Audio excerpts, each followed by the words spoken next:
Hey guys, welcome to the Field of 68 YouTube channel. If you like what you see here, hit that subscribe button and you'll get more college basketball content just like this.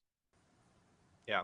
Rob, you've taken a lot of shots at the Big Ten Conference as a whole, and I have a very pointed question for you in response to this game.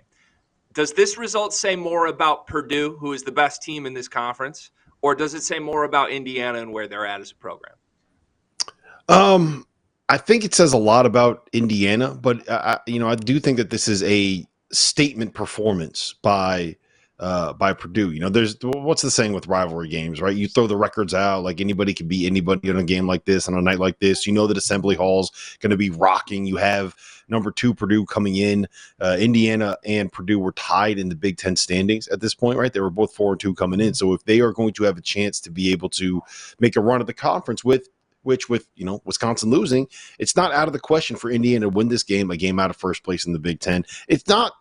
They could have won the league. Like, they could have been a game out of first place. I'm not saying they could have won the league, but they could have been a game out of first place in the conference with a win here. And Purdue goes in and just completely embarrasses them. They're up 22 at the half. It's 51-29. It felt like this game was over 10 minutes in. I told Robbie Hummel that he probably could just go home at halftime. He doesn't need to be there. Just get an AI Robbie Hummel to call the rest of the game, and he's good to go.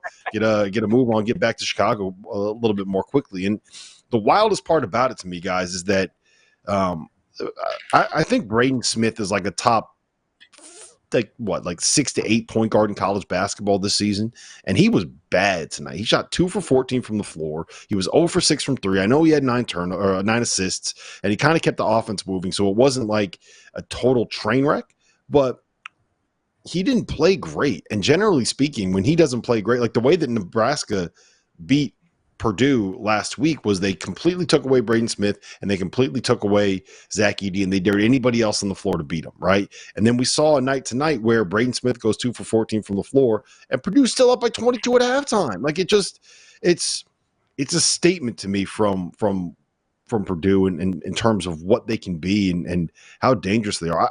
I feel like there's only been one game this year, Greg, and correct me if I'm wrong, where Purdue has played a marquee opponent and they got a great game out of both Fletcher Lawyer and Braden Smith, and that was the 92-84 win over Arizona, what was basically like 1 versus 2 in college basketball at that point.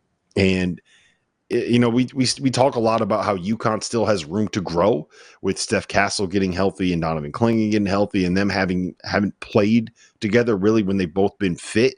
I do feel like there's room for Purdue to grow because we just don't see Fletcher Lawyer and Braden Smith play great games together at the same time. I don't know what's going on. Do they have like an NIL deal or something like that says they're not allowed to have great games in the same night?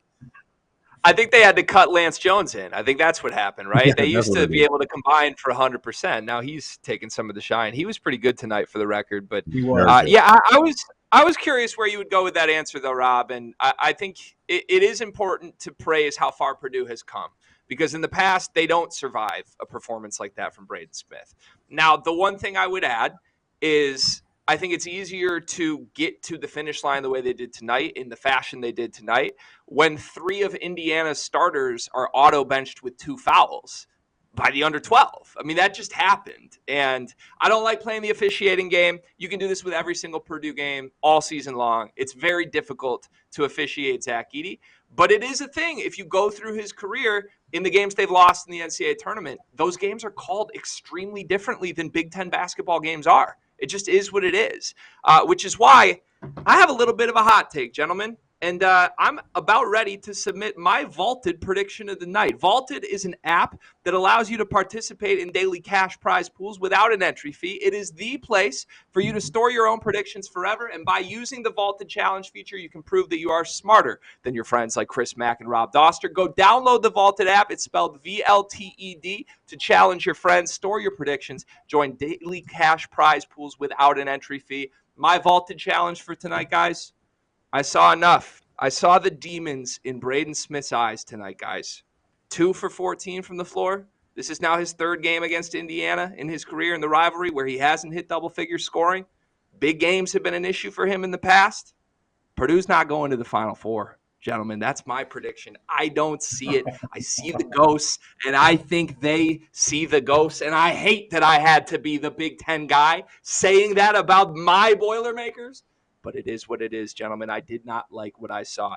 Thank you for watching the Field of 68. If you've enjoyed what you've seen here, hit that like button, share this link with your friends, or check out the description for some other places that you can consume Field of 68 content.